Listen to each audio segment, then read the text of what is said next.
ओम शांति। 6 अक्टूबर 2022 की साकार मुरली से होमवर्क। आज की मुरली से हम लक्ष्य लेंगे, श्रेष्ठाचारी बनने के लिए हमें 5 विकारों का दान देना है और एक बाप की अव्यभिचारी याद में रहना है। इसके लिए आज हम स्वमान लेंगे, मैं आधार मूर्त हूँ, कल्प वृक्ष की जड़ में बैठकर अपनी श्रेष्ठ वृत्ति द्वारा और शुद्ध दृष्टि द्वारा इस संसार की आत्माओं को पवित्रता की लाइट दे रही हूँ। इसके लिए आज हम पुरुषार्थ करेंगे। श्रेष्ठाचारी बनने के लिए सबसे पहले 5 विकारों का दान देना है। दान देने से ग्रहण छूट जाता है, अर्थात आत्मा कमजोरियों की गुलामी से मुक्त हो जाती है। इसके लिए मोह जीत बनना होगा। तो बाबा ने कहा, इस शरीर के भान को छोड़कर मोह जीत बनो। शरीर का भान छोड़ने के लिए आज हम बार बार अभ्यास करेंगे, शरीर से जाना और शरीर में आना। इसका भाव यही है, देह भान को छोड़ने का, देह के पुराने संस्कारों से अपने आप को मुक्त करना। जितना ही हम निराकार स्थिति का अभ्यास करेंगे, पुराने संस्कारों से मुक्त होते जाएंगे। दूसरी विधि बताई, देह के संबंधों से अब भूल कर मुझे याद करो, मामेकम याद करो। देह के संबंधों को भूलने के लिए बाबा ने कहा, तुम्हारा बुद्धि योग मेरे साथ लगा रहे, मैं तुम्हारी सगाई अपने साथ कराता हूँ। अर्थात बाबा के संग के रंग में रहना।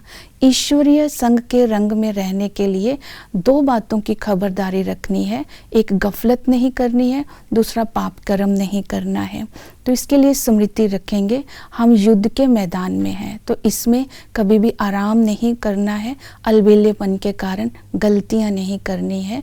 दूसरा याद रखें, लक्ष्य को हमें भगवान पढ़ाता है, तो ये गलतियां और पाप नहीं होंगे और हम अपनी वृत्ति से और अपने संकल्पों से वातावरण भी खराब नहीं करेंगे।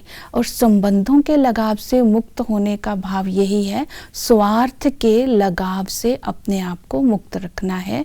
तो स्व के अर्थ स्वरूप में टिकना है और स्व के रथ को स्वाहा करना है। तो देह सहित देह के संबंधों से भूलेंगे, तब सभी विकारों से हम मुक्त होते जाएंगे। जब ममत्व मिटेगा तो अव्यभिचारी याद भी रहेगी। अव्यभिचारी याद के लिए बाबा ने कहा, निरंतर योग, अर्थात एक बाप की लगन में मगन रहना है, तब ही लायक बनेंगे, पावन बनकर पावन दुनिया में जा सकेंगे। तो हमें निरंतर योग तभी लगता है अगर संबंध बाबा के साथ हो और कर्म योगी बनकर के हम कर्म करेंगे। जब हम स्वराज्याधिकारी की स्थिति में स्थित होकर के कर्म करेंगे तो हमारा किसी भी प्रकार का बंधन नहीं बनेगा और बाबा की याद रहेगी। और इसी तरह ही जब हम अव्यभिचारी याद में रहेंगे तो ये स्मृति रखें, लक्ष्य क्या है, 16 कला संपूर्ण बनना है। 16 कला संपूर्ण बनने का अर्थात है हमारा हर कर्म एक चरित्र बन जाए। जब हम बाबा की श्रीमत प्रमाण चलकर अपने को सपूत बच्चा समझ करके कर्म करेंगे तो हर चलन एक चरित्र बन जाएगी, जिसके कारण हम संपूर्णता का अनुभव करेंगे। तो ऐसी आत्मा ही प्रतिज्ञा करती है बाबा के लिए कि हमें पवित्र बनना ही है, चाहे हमें झाड़ू लगाना पड़े, चाहे बर्तन मांजने पड़े, चाहे कोई भी तूफान आए, इस प्रतिज्ञा को नहीं तोड़ेंगे।